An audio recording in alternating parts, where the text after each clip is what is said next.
Hello students, welcome in your fine art class.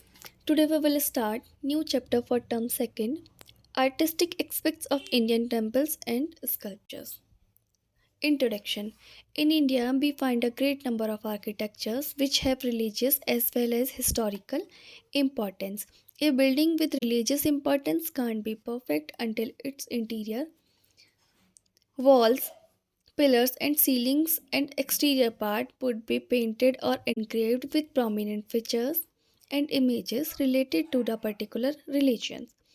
India में बहुत बड़ी संख्या में हमें वास्तुकला मिलती है, आर्किटेक्चर देखने को, which have religious as well as historical importance, जिसकी धार्मिक और ऐतिहासिक इम्पोर्टेंस है. A building with religious importance can't be perfect until its interior and exterior part would be painted और इनग्रेव्ड विद प्रोमिनेंट फीचर्स.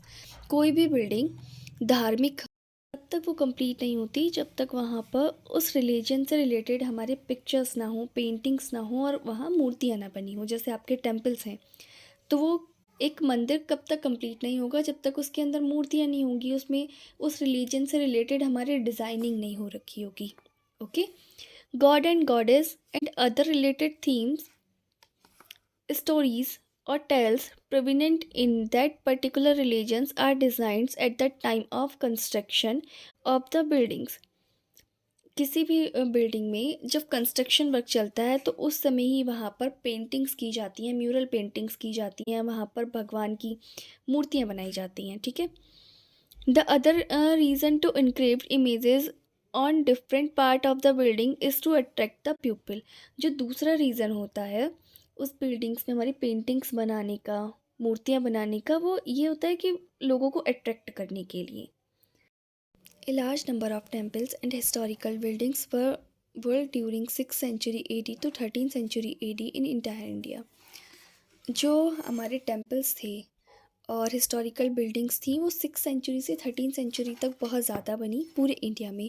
इनको हम 3 कैटेगरीज में divide करते हैं इन टेम्पल्स को, जो टेम्पल्स बने थे उस समय. ठीक है.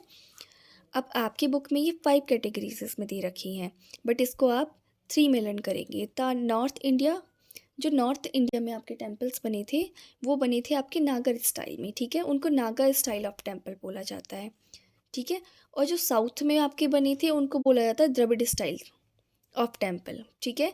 अब नॉर्थ में जो टेम्पल बने उनको नागर स्टाइल, साउथ में जो टेम्पल बने उनको द्रविड़ स्टाइल, और जो सेंटर में टेम्पल्स बने उनको बोला जाता है बेसर स्टाइल. जो द्रविड़ और नागर स्टाइल के कॉम्बिनेशन से जो मंदिर बने थे उनको बेसर स्टाइल. अब द्रविड़ स्टाइल के टेम्पल के द्रविड़ स्टाइल जो आपका साउथ इंडिया में जो टेम्पल्स बने उनको हम द्रविड़ स्टाइल बोलते हैं. वो टेम्पल्स इस तरीके के होते थे, उनका जो स्ट्रक्चर होता था. मेन गेट को गोपुरम बोला जाता है. उसके बाद स्पेस होता था, फिर मंडप होते थे जहाँ पर सब मीटिंग्स वगैरह, सत्संग, कीर्तन होते हैं. हॉल को वहाँ मंडप बोलते हैं. फिर मेन आपका जो टेम्पल है वो होता था लास्ट में. उसके टॉप को शिखर बोलते हैं. जो उस टेम्पल के बीच में सेंटर पॉइंट में बिल्कुल भगवान होते थे उसको बोला जाता था गर्भगृह. गर्भगृह के अंदर, और ये पूरे बिल्डिंग को हम बोलते थे विमान. तो इस टाइप के जो टेम्पल्स बने उन वो साउथ में ज़्यादा बने और उसको बोला जाता है द्रविड़ स्टाइल के टेम्पल. ओके. नेक्स्ट क्लास में हम पढ़ेंगे descent of Ganga, Pallava period से रिलेटेड. ठीक है. ये रिलीफ पैनल है, इसको हम नेक्स्ट क्लास में कंप्लीट करेंगे. Thank you. Have a nice day.